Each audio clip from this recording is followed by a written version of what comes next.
नमस्कार दोस्तों, BNC Bharti network में आप सभी लोगों का स्वागत है। मैं नरेंद्र कुमार चतुर्वेदी।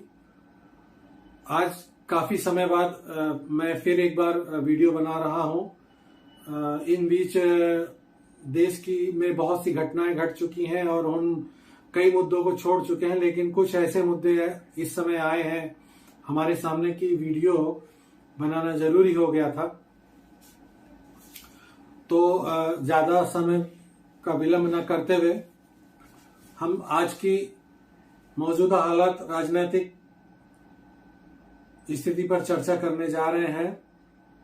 हमारा देश, हमारा धर्म और हमारा समाज। जैसे कि आप सभी जानते हैं, हमारे देश के प्रधानमंत्री श्री दामोदर दास नरेंद्र मोदी, अभी देश अच्छी तरह से चल रहा है। विदेशी स्तर पे, विदेशी लेवल पे अच्छा चल रहा है। सही हाथों में भी देश है हमारा, प्रगति कर रहा है। लेकिन अंदरूनी स्तर पे इस देश को बर्बाद करने का बहुत बड़ा कार्य चल रहा है। जैसे कि 1990 के बाद ऐसा पहली बार है कि वर्तमान सरकार के विरुद्ध आम जनता का मुंह खुलने लगा है, जबकि सच यह है कि हिंदू ने 303 सीट देकर अपना भाग्य मोदी जी व भारतीय जनता पार्टी को सौंप दिया है, जिससे उन्होंने खिलवाड़ कर दिया है। ये एक बहुत हम सब के लिए त्रैसदी वाली बात है। तीसरी बार सरकार बनना तय है, किंतु चौथी बार के लिए स्थिति खराब होगी। मूल विचार को त्याग कर सेक्युलरिज्म का चोला ओढ़ना हमारे लिए संकट ही लेके आएगा। वर्तमान स्थिति में उन हिंदुओं की स्थिति विचित्र हो गई जिन्होंने केवल हिंदुत्व के मुद्दे पर बीजेपी को वोट किया था। ऐसे में हिंदू दो श्रेणी में बंट गया है। पहला सरकार समर्थित सरकारी हिंदू और दूसरा सनातन पर प्रश्न करने वाला हिंदू। जिस देश के नागरिक को अपना शत्रुबोध ना हो, अपने मुद्दे माइंड में ना हो, भला उस देश का क्या होगा, अनुमान लगाइए। मेरा बीजेपी आरएसएस से मोह भंग क्यों हुआ? मेरा मेन मुद्दा वही है कि मैं तो पिछले 30 साल से इस पार्टी का छोटा मोटा कार्य करता हूं अभी तक, लेकिन अब मोह भंग हो चुका है। और जैसे कुछ कार्य पढ़ने लगे हो, मैं अपने हिम्मत के अनुसार, अपने क्षमता के अनुसार सेवा भी दिया है, लेकिन अब और नहीं।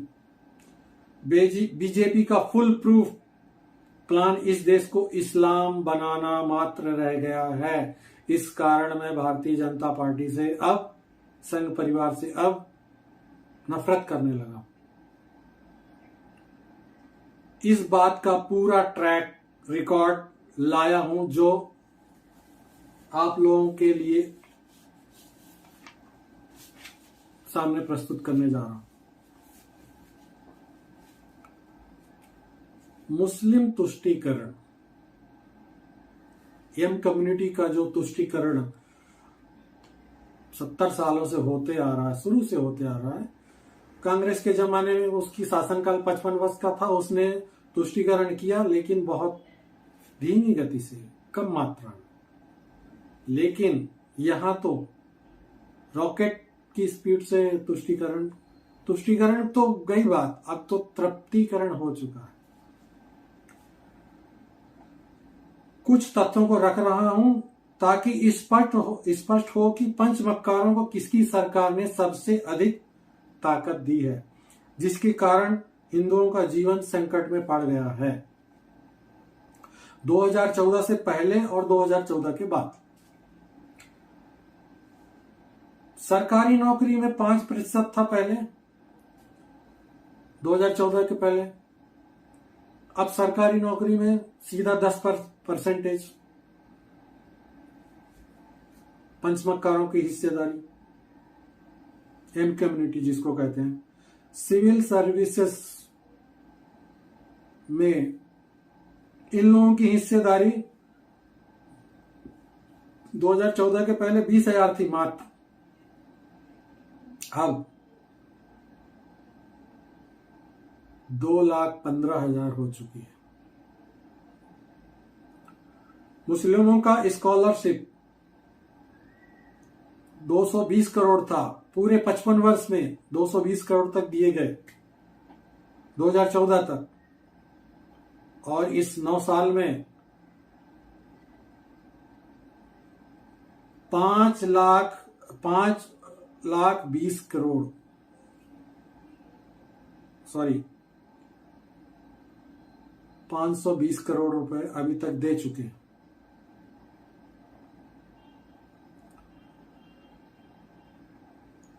इक्कीस 21,000 मुस्लिम छात्रों को स्कॉलरशिप पर खर्च पहले की अपेक्षा 280 करोड़,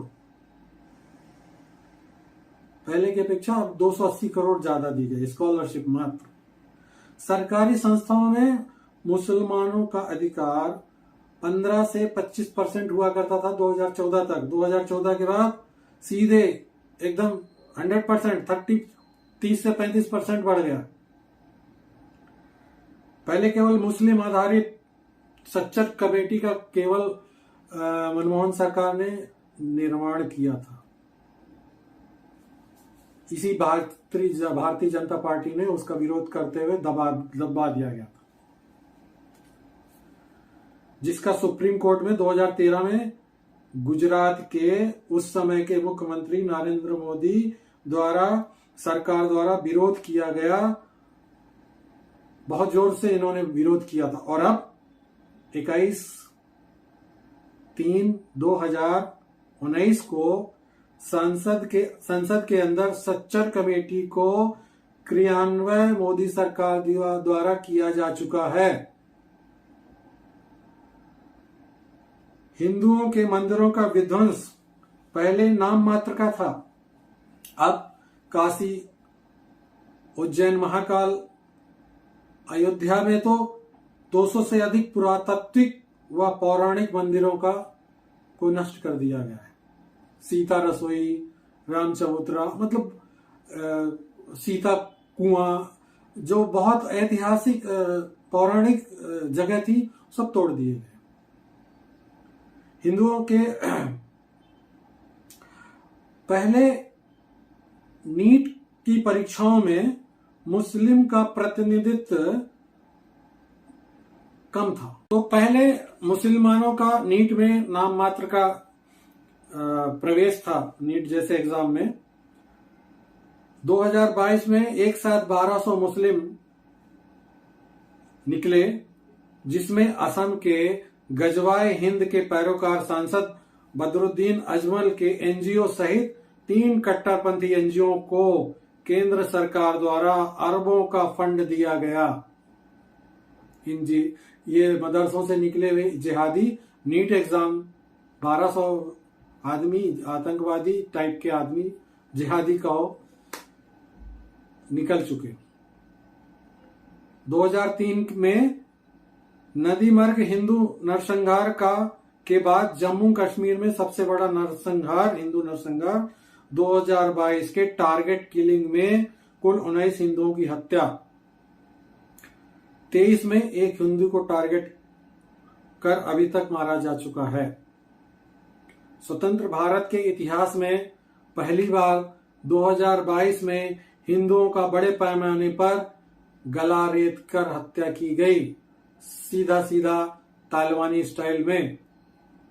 हमारे भारतवर्ष में इस तरह की हत्या कभी नहीं हुई, वो भी कैमरे के सामने रिकॉर्डिंग करके, और हमारी सरकार कुछ नहीं कर पा रही उस चीज को रोकने के लिए।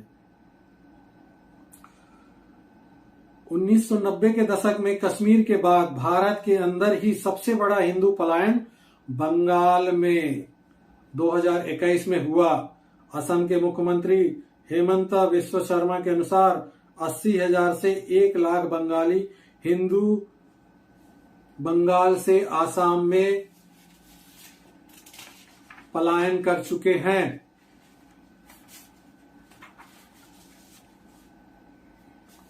1984 के दंगों के बाद कभी दिल्ली में दंगा नहीं हुआ, डायरेक्ट 2020 में हुआ।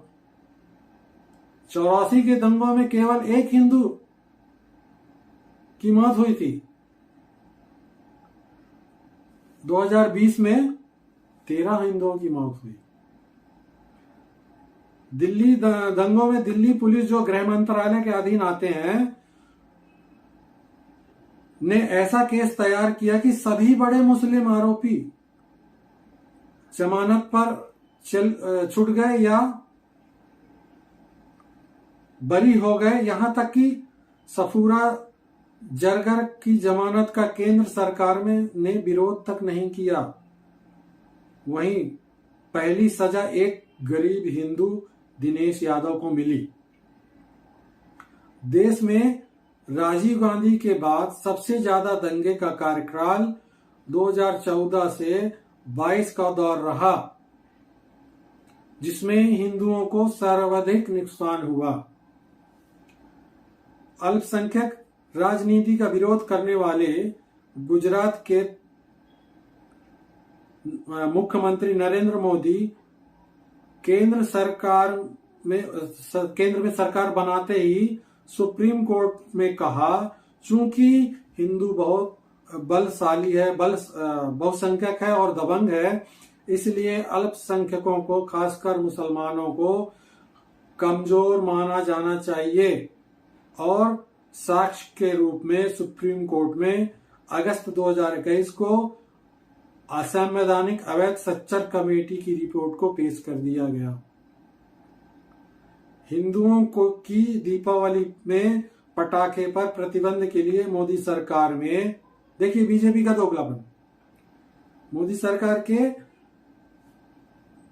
पूर्व मंत्री डॉक्टर हर्षवर्धन ने व भारतीय जनता पार्टी के वर्तमान अध्यक्ष जेपी नड्डा की पत्नी मल्लिका नड्डा व भारतीय जनता पार्टी उपाध्यक्ष विनय सहस्त्रबुद्धदेव वाला का एनजीओ गया था दीपावली में पटाखे बंद कराने के लिए।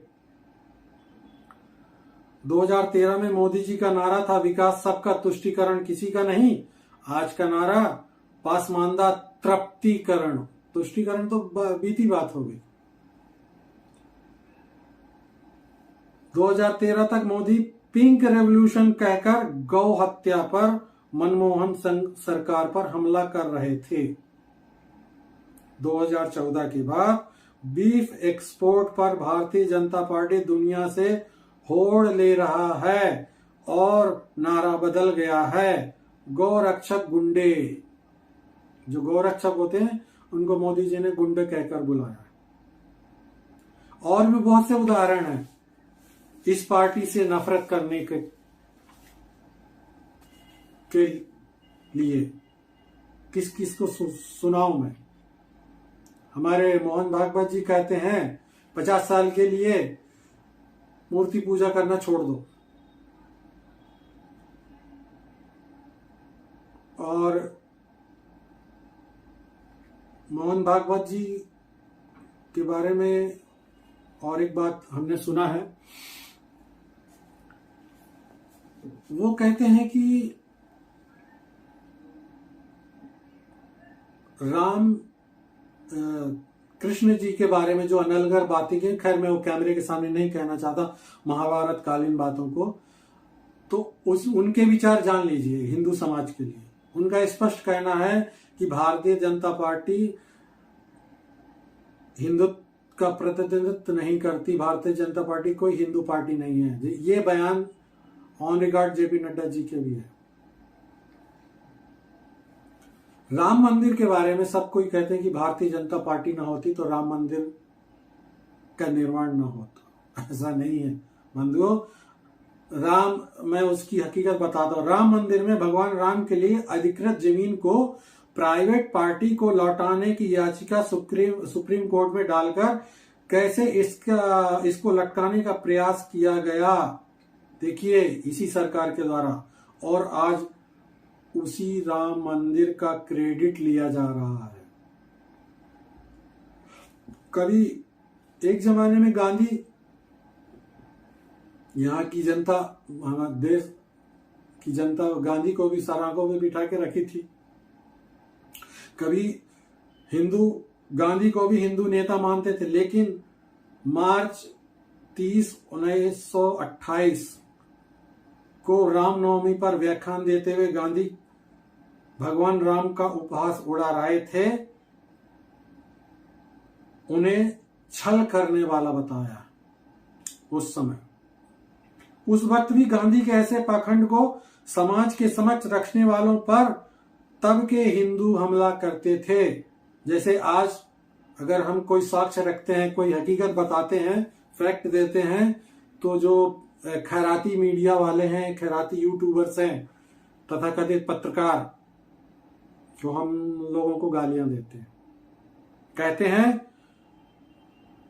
कि ये तुम पाखंडी हिंदू हो, तुम हिंदू विरोधी हो, सरकार विरोधी हो,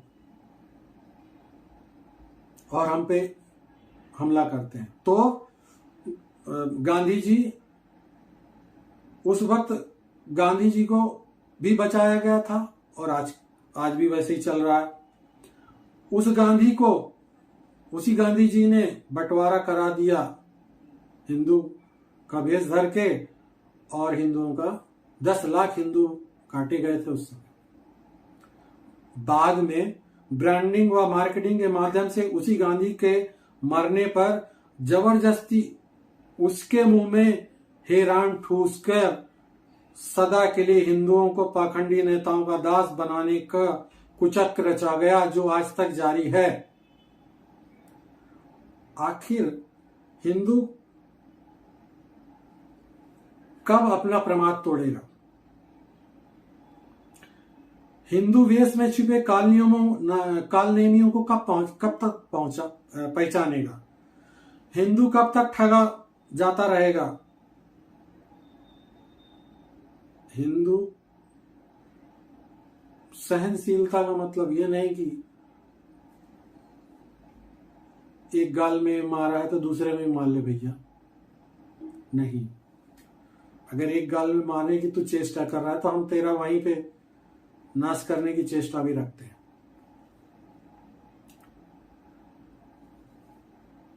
आखिर हिंदू कब तक ठगा जाएगा? हिंदू, तुम्हें हिमालय की छत्र छाया मिली और सागर का विस्तार मिला, हिमालय को भी खो दिया, और तमिलनाडु के तट पर जो राम सेतु वगैरह है उनको भी हम खोते जा रहे हैं, केवल इसलिए कि तुम्हें तुम्हारे मुद्दों की पहचान नहीं है, तुमको तुम्हारा शत्रुबोध मालूम नहीं है। तो हिंदू कब तक ठगा जाता रहेगा? उसका देश उससे छीना जा रहा है। हमारी स्थिति इजराइल के यहूदियों जैसी होती जा रही है। इसके बाद हिंदू अपना देश नहीं रख पाएगा, कहीं हमारे पास सर छुपाने की जगह नहीं रहेगी। फिर हिंदू जाएगा तो जाएगा कहां? यूएस जाएगा, यूके जाएगा, यूरोप जाएगा, कहीं भी नहीं जगह मिलेगी, सभी जगह से भगा दिए जाएगा। तब क्या करोगे? कहां जाओगे? ये समस्या कोई काल्पनिक समस्या नहीं है। अरे यहूदी तो केवल 60 लाख मारे गए थे, और उसके बाद वर्ल्ड वार 2 में जो 60 लाख यहूदी मारे गए थे, उसके बाद आज उन्होंने दुनिया को अपने पक्ष में कर लिया, और तुम हिंदू करोड़ों में मारे जा चुके हो। मुगल काल से चलते हुए अंग्रेज के जमाने से आज तक 20 करोड़ के ऊपर हिंदू मारा जा चुका है। हिंदुओं की कहीं कोई आवाज नहीं है। ना हिंदू की आवाज भारत के सांसद में है, ना हिंदू की आवाज संयुक्त संघ में है, कहीं नहीं है। तो फिर हमारी आवाज कौन सुनेगा? कोई नहीं सुनेगा। अरे जिसकी कोई आवाज नहीं होती उसका कोई नहीं सुनता। आज इस भयावह परिस्थिति में हमें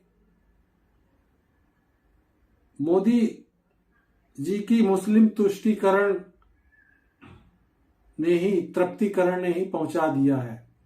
शुरुआत कांग्रेस ने की, लेकिन मोदी जी ने इसको रॉकेट की स्पीड से हमारे विनाश के कगार पे ला दिया है।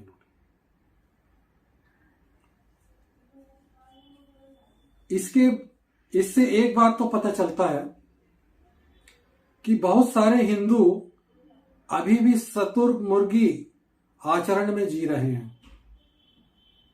जैसे हम किसी हिंदू या किसी संगठन को समझाने की कोशिश करते हैं कि भाई ऐसा ऐसा हो रहा है, ऐसा आप भी आवाज उठाइए, तो वो कहते हैं तुम हिंदू विरोधी हो, फलाना हो, ढिमका हो, मोदी विरोधी है। मैं मोदी विरोधी ऐसा व्यक्तिगत नहीं हूं। मैं भी 303 सीटों में मेरी भी हिस्सेदारी है, जोर शोर से दिया हूं। लेकिन क्या मैं आंखों में पट्टी बांध लूं? जो मेरा हिस्सा छीना जा रहा है, मेरे ही भाई 9 राज्यों में अल्पसंख्यक हो चुके हैं, उसका जवाब कहां से दोगे? और ये मोदी सरकार और प्लान कर रही है कि कितनी जल्दी और इस्लामाइजेशन हो उन स्टेटों का, कितनी जल्दी क्रिश्चियनिटी में चेंज हो।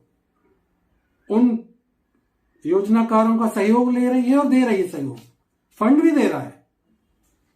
तो हिंदुओं की कोई आवाज नहीं सुनता।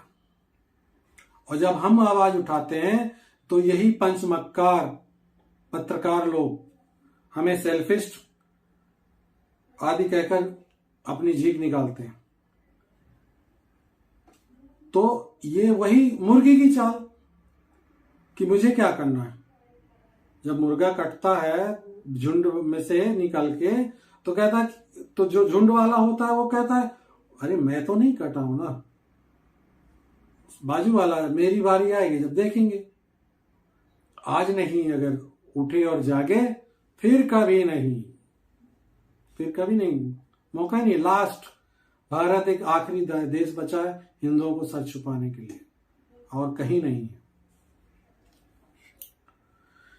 जिस देश का नागरिक को अपनी, फिर कहता हूं, जिस देश के नागरिक को अपने शत्रुबोध का बोध न होना, उस देश का नष्ट होना निश्चित है। जिस दिन, आप सोचिए जरा, जिस दिन ये आतताई दंगाई जिहादी लोग दंगा मचाने हमारे बस्तियों में, हमारे घर में घुसेंगे, तब क्या हाल होगा? हम बिल्कुल सुरक्षित नहीं है। और हम तो आवाज भी नहीं उठा सकते, कंप्लेन भी नहीं कर सकते। कंप्लेन करेंगे तो कुछ नहीं होगा, पुलिस उल्टा डंडा हमको मारेगी। ऐसा हो रहा है अभी। रामनवमी के दिन 1 तारीख को जो हमने सीन देखा बंगाल में, पुलिस दंगाइयों के साथ खड़े होके तमाशा भी देख रही है और वो लोग उनके साथ पत्थर मार रहे हैं। ये तो हाल है। उस दिन क्या होगा जब दंगाई आपके घर में घुस आएंगे? क्या आपके पास उसके लिए कोई तैयारी है? कभी नहीं हुई। विगत पिछले इतिहास को देखें तो 1947 के बंटवारे के समय जो हुआ वो बहुत भयावह था। पश्चिम पंजाब में, जो आज पाकिस्तान के हिस्से में है, कितने बड़े बड़े धन्ना सेठ नहीं थे? कहां गए वो बंगले, कहां गए BMW और मर्सिडीज गाड़ियां? अपनी जान बचा के बीवी बच्चों को छोड़ के आना पड़ा बंगलों के साथ। पैसा कोई काम का नहीं आएगा। देश के बड़े बड़े धन्ना सेठ पश्चिम पंजाब से छोड़ के भागे हैं।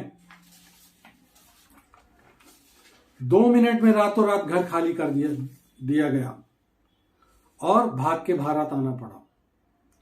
संपन्न वर्ग के, जो भी संपन्न वर्ग से आता है ना, जो जमात आती है, जो अधिक पैसे वाले हैं हमारे भारत में,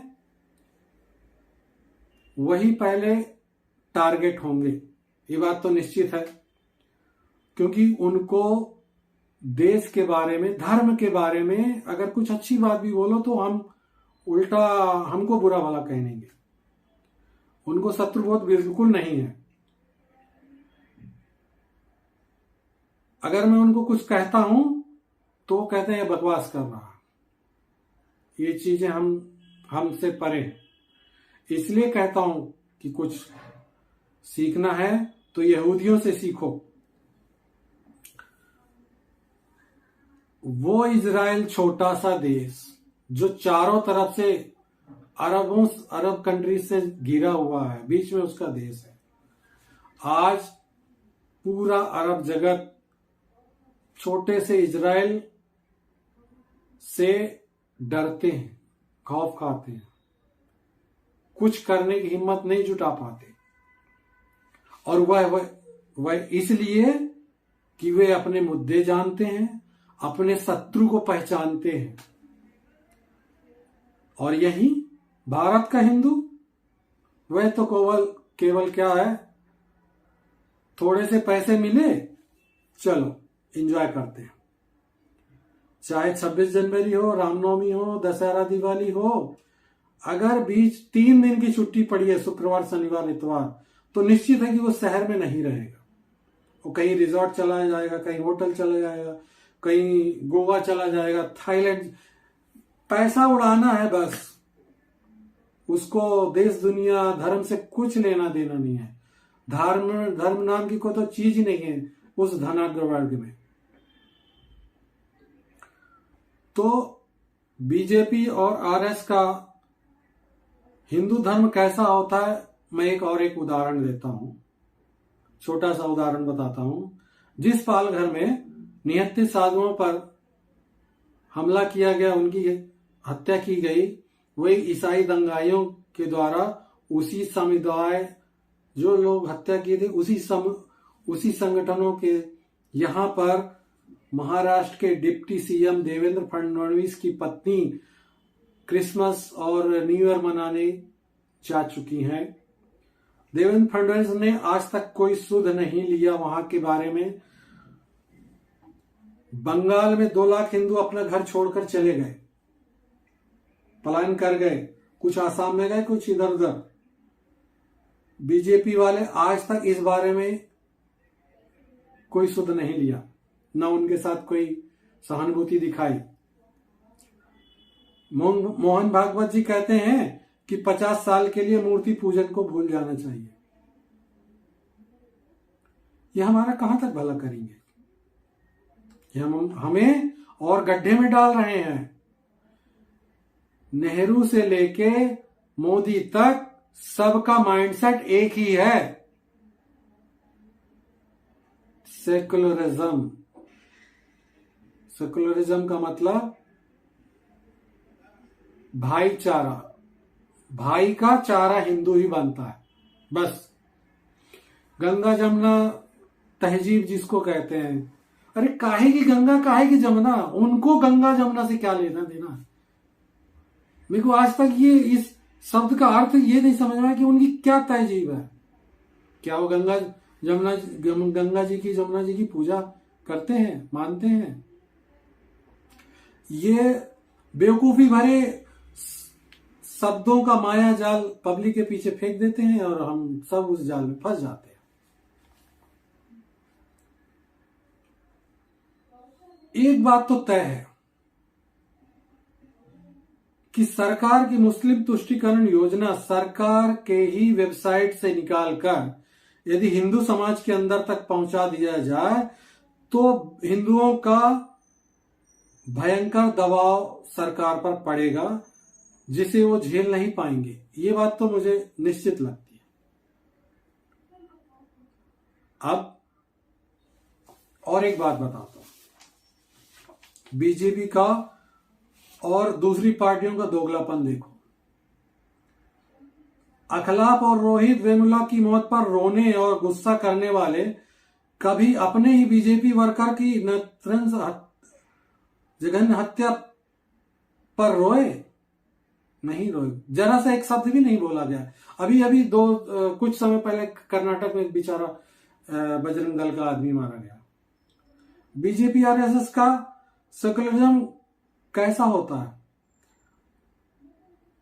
वो इस प्रकार, जिस पाल घर में निहत्थे साधुओं को की हत्या की गई, उसी समुदाय के साथ महाराष्ट्र की डिप्टी सीएम की पत्नी इनके साथ क्रिसमस का त्योहार मनाते हैं।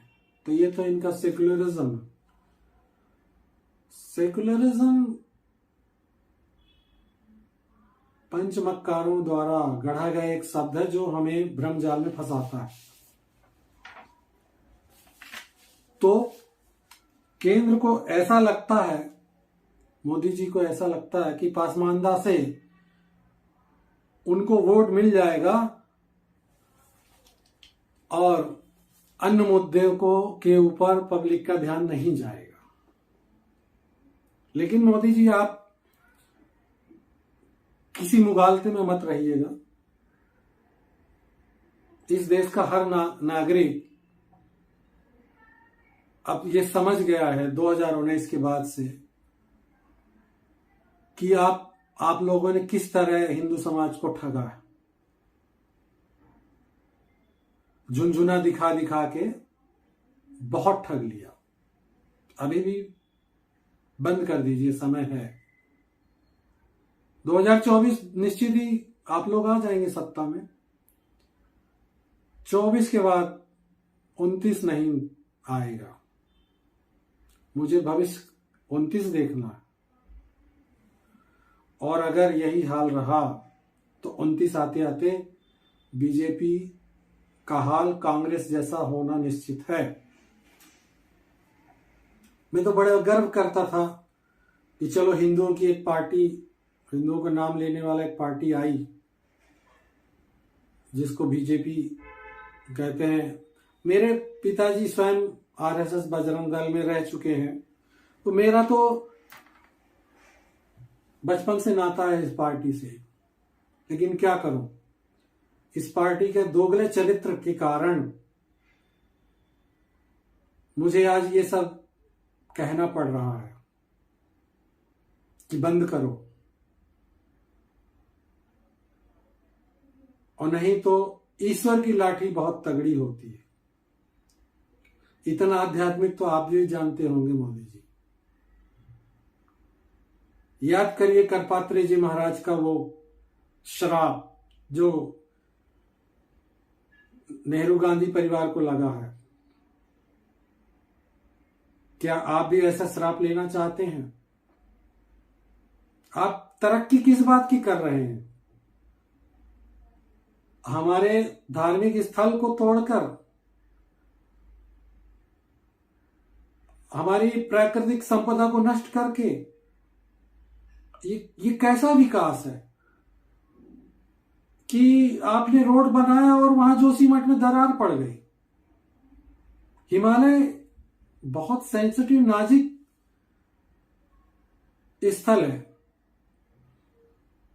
क्या आपके एक्सपर्ट इतना भी नहीं बताया कि वहां किस तरह करना चाहिए कार्य? ठीक है, प्रगति करना चाहिए देश के लिए, लेकिन विनाश तो नहीं करना चाहिए। विनाश के सौदे पे हमको प्रगति तो नहीं चाहिए। कच्ची रोटी सही हमको, वो पुराने मंदिर ही सही हमको, लेकिन हमारे धार्मिक स्थल तो छोड़ दीजिए प्रभु।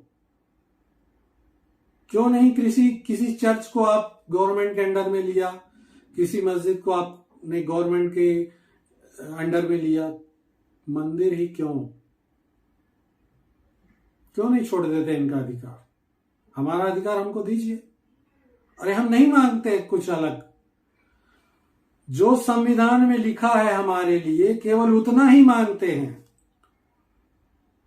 तो जो संविधान के अंदर बात करेगा वो पाप है क्या? हमारा कॉन्स्टिट्यूशन कहता है कि हमको बराबरी का कानून चाहिए, बराबरी का हक चाहिए। क्यों हमारा हक किसी और को दिया जा रहा है? क्यों धर्म के आधार पे आपने आरक्षण लागू किया हुआ है?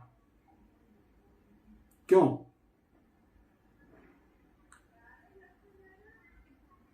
आपका ये जो दोगलापन है ना, पूरे समाज को ले डूब रहा है। मेरे जैसा वर्ग जो है वो आने वाली अपनी पीढ़ी पे चिंतित है।